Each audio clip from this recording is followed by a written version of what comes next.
물려줄 돈이 없을 때 꼭 남겨야 할 12가지. 우리가 평생 일하며 모은 돈. 그걸 자식에게 한 푼이라도 더 남기고 싶어 하는 마음 누구나 같습니다. 하지만 세상은 생각보다 냉정합니다. 어쩌면 아무것도 물려줄 수 없을지도 모릅니다. 그럼 우리는 무엇을 남겨야 할까요?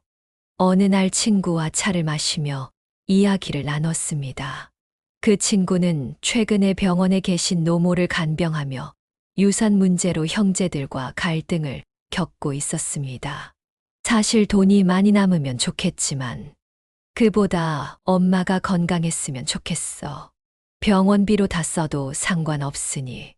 그 말을 듣는 순간 제가 정말 물려받고 싶었던 것은 무엇이었는지 생각해 보게 되었습니다. 오늘은 자식에게 물려줄 돈이 없을 때 진짜로 물려줘야 할 것에 대해 솔직하게 이야기해 보려 합니다. 첫 번째, 건강한 모습. 자식들은 생각보다 돈을 기대하지 않습니다. 진짜 바라는 건 부모가 아프지 않고 늙은 모습 그대로 곁에 오래 있어주는 겁니다. 제 어머니는 돌아가시기 전 5년간 중풍으로 고생하셨습니다. 그때 어머니가 자주 하시던 말씀이 있습니다. 내가 이렇게 누워있으니 너희들 고생시켜서 미안하다. 하지만 우리 자식들은 단 한 번도 그런 생각을 해본 적이 없었습니다. 그저 어머니가 덜 아프셨으면, 조금만 더 오래 계셨으면 하는 바람뿐이었죠. 병원 침대에 누워있는 부모, 그 모습을 지켜보는 자식 마음은 찢어집니다. 그래서 돈보다 중요한 건 건강입니다. 먹는 것, 걷는 것, 매일 조금씩 신경 써야 합니다. 나를 위해서가 아니라 내 아이의 걱정을 덜어주기 위해서라도. 나이 들수록 건강 관리는 더 중요해집니다. 매일 30분씩 걷기, 일주일에 3번 이상 생선 먹기, 달콤한 음료 대신 물 마시기, 그리고 규칙적인 수면 습관. 이런 작은 습관들이 모여 10년 후의 건강을 결정합니다. 우리의 건강이 자식들에게는 돈보다 값진 선물입니다. 샵 두 번째, 괜찮은 마음. 늙어갈수록 세상은 작아집니다. 하지만 마음만은 절대 좁아지면 안 됩니다. 80대 노인 두 분을 본 적이 있습니다. 한 분은 매일 아침 공원에서 만나는 사람마다 웃으며 인사하고 새로운 소식에 귀 기울이며 세상을 향해 열린 자세를 가지고 계셨습니다. 또 다른 한 분은 매일 같은 불평을 하며 세상이 자신을 이해해 주지 않는다고 한탄하셨죠. 두 분 모두 비슷한 인생의 굴곡을 겪으셨지만 한 분은 행복했고 다른 한 분은 그렇지 않았습니다. 차이는 마음의 크기였습니다. 불평 대신 감사하는 부모, 남 탓 대신 내 몫을 다하는 부모. 자식은 그런 모습을 보며 자랍니다. 힘든 세상을 살아야 하는 아이에게 넓은 마음과 괜찮은 태도를 남겨주세요. 그게 평생 갑옷이 됩니다. 은퇴 후에도 매일 새로운 것을 배우려고 노력하는 부모, 늙어서도 친구를 만들고 소통하려는 부모, 자신의 실수를 인정하고 사과할 줄 아는 부모, 그런 모습이 자식에게는 인생의 지도가 됩니다. 우리는 말로 가르치는 것보다 살아가는 모습으로 더 많은 것을 가르칩니다. 세 번째, 기억과 이야기. 우리의 삶은 결국 이야기로 남습니다. 자식에게 물려줄 수 있는 가장 소중한 것 중 하나는 우리의 기억과 가족의 이야기입니다. 제 할머니는 그를 몰랐지만 이야기꾼이었습니다. 겨울밤 아랫목에 모여 들려주시던 그 이야기들. 어린 시절의 고생담, 6.25 전쟁통에 겪은 슬픔, 그리고 우리 가족이 어떻게 여기까지 왔는지에 대한 역사. 그 이야기들이 제게는 어떤 돈보다 값진 유산이 되었습니다. 여러분의 어린 시절 이야기, 처음 만난 배우자와의 추억, 자식을 키우며 겪었던 어려움과 기쁨, 그 모든 것이 소중한 유산입니다. 기록을 남기세요. 녹음을 하거나 일기를 쓰거나 혹은 그저 자주 들려주세요. 그 이야기들이 자식에게는 정체성이 되고 힘든 시간을 이겨낼 용기가 됩니다. 네 번째, 살아남는 법. 돈을 주는 것보다 사는 방법을 가르쳐 주는 게 100배 낫습니다. 2008년 금융위기 때 많은 부자들이 하루아침에 모든 재산을 잃었습니다. 그때 살아남은 사람들은 누구였을까요? 단순히 돈이 많았던 사람들이 아니라 위기 속에서도 기회를 찾을 줄 알고 다시 일어설 수 있는 회복 탄력성을 가진 사람들이었습니다. 돈을 모으는 습관, 사람을 대하는 법, 위기에서 다시 일어서는 힘.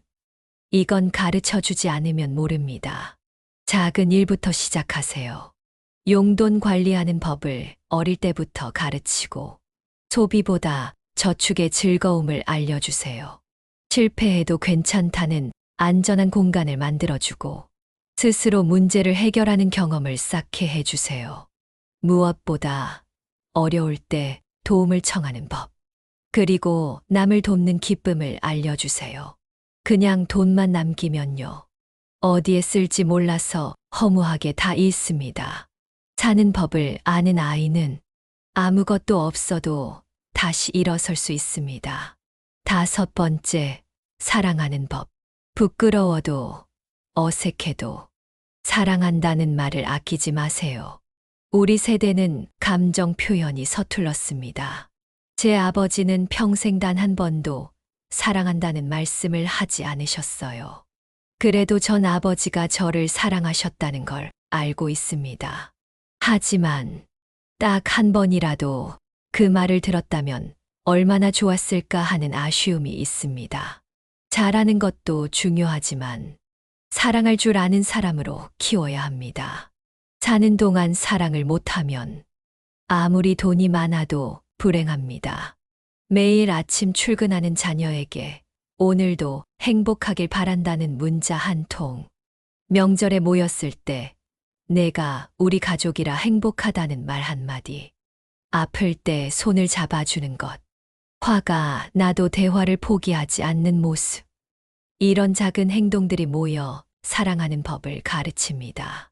결국 자식이 행복한지는 부모가 보여준 사랑을 기억하느냐에 달렸습니다.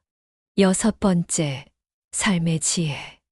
우리가 살아오며 터득한 삶의 지혜는 그 어떤 학교에서도 배울 수 없는 소중한 것입니다. 어떻게 어려운 결정을 내리는지, 실패했을 때 어떻게 대처하는지, 좋은 친구를 어떻게 사귀고 유지하는지, 돈과 시간을 어떻게 현명하게 쓰는지, 건강한 관계를 어떻게 만들어가는지, 이런 지혜는 책에서 배우는 것이 아닙니다. 저는 40대 중반에 사업 실패로 모든 것을 잃은 적이 있습니다. 그때 제게 힘이 되어준 것은 어머니가 항상 말씀하시던 비가 온 뒤에 땅이 더 단단해진다는 말씀이었습니다. 그 지혜가 제게는 어떤 재산보다 값진 유산이었습니다. 여러분의 실수와 성공, 후회와 기쁨에서 배운 교훈들, 그것들을 자식과 나누세요. 삶의 지혜야말로 돈으로 살 수 없는 진정한 유산입니다. 절대 남기지 말아야 할 것. 일곱 번째, 미안함. 마지막으로, 미안함을 물려주지 마세요.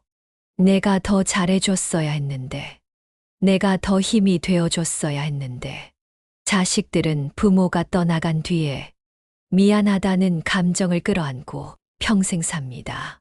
그게 얼마나 무거운 짐인지 우리는 알잖아요. 한 지인은 어머니가 돌아가신 후 더 자주 찾아뵀어야 했는데 라는 생각에 10년이 지나도록 죄책감에서 벗어나지 못했습니다. 부모님은 떠나셨지만 그 미안함은 남아 그의 인생의 짐이 되었습니다. 미안함을 남기지 않으려면 오늘, 지금 이 순간을 살아야 합니다. 할 수 있는 일을 미루지 말고, 하고 싶은 말을 참지 말고, 만나고 싶은 사람을 지금 만나세요. 그래야 후회가 남지 않습니다. 8번째, 치유되지 않은 상처. 우리 모두는 완벽하지 않습니다. 부모로서, 인간으로서 실수를 합니다. 하지만 그 상처를 치유하지 않은 채 자식에게 물려주는 것은 가장 큰 불행입니다. 어떤 분은 평생 술에 의존하며 살았습니다. 그의 아버지도 그랬고 할아버지도 그랬습니다. 세 세대를 거쳐 치유되지 않은 상처가 또 다른 상처를 만들어내는 악순환이 계속됐습니다. 하지만 언제든 그 고리를 끊을 수 있습니다. 우리의 상처를 인정하고 필요하다면 도움을 구하고 스스로를 용서하는 법을 배울 때 비로소 자식에게 건강한 유산을 물려줄 수 있습니다. 늦었다고 생각하지 마세요. 지금 시작해도 충분합니다. 자신의 상처와 마주하는 용기, 그것이 자식에게 줄 수 있는 가장 값진 선물 중 하나입니다.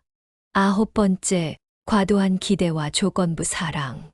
자식을 향한 과도한 기대는 평생 따라다니는 무거운 짐이 됩니다. 저는 어릴 때부터 의사가 되어야 한다는 부모님의 기대 속에서 자랐습니다. 그 기대를 충족시키지 못했을 때 사랑받지 못할 것 같은 두려움이 있었죠. 나중에야 깨달았습니다. 부모님은 단지 제가 안정된 삶을 살기를 바라셨을 뿐이라는 것을. 자식의 꿈이 우리의 꿈과 다를 수 있습니다. 자식의 속도가 우리가 바라는 것보다 느릴 수도 있습니다. 하지만 그건 잘못이 아닙니다. 조건 없이 있는 그대로 사랑해 주세요. 그것이 자식에게 줄 수 있는 가장 큰 자유이자 힘입니다. 지금 바로 해야 하는 현실적인 조언. 10번째, 현명한 노후 준비. 자식을 위한다고 자신의 노후를 희생하는 것은 결국 자식에게도 부담을 주는 일입니다. 가능하다면 최소한의 노후 자금은 준비하세요. 건강보험, 장기요양보험, 그리고 긴급 상황에 대비한 비상금. 이것이 없으면 결국 자식에게 짐이 됩니다. 자식을 사랑한다면 스스로를 돌볼 수 있는 준비를 하세요. 제 이웃은 자식 교육과 결혼에 모든 돈을 쓴 후 병이 들어 요양원에 들어가야 했습니다. 그 비용을 감당해야 하는 자식들은 경제적, 심리적 부담을 느끼며 부모를 원망하는 상황까지 이르렀습니다. 이것이 부모가 바라던 모습은 아니었을 겁니다. 11번째, 독립적인 삶. 그리고 기억하세요. 자식은 부모의 은행이 아닙니다. 부모도 자식의 은행이 아닙니다.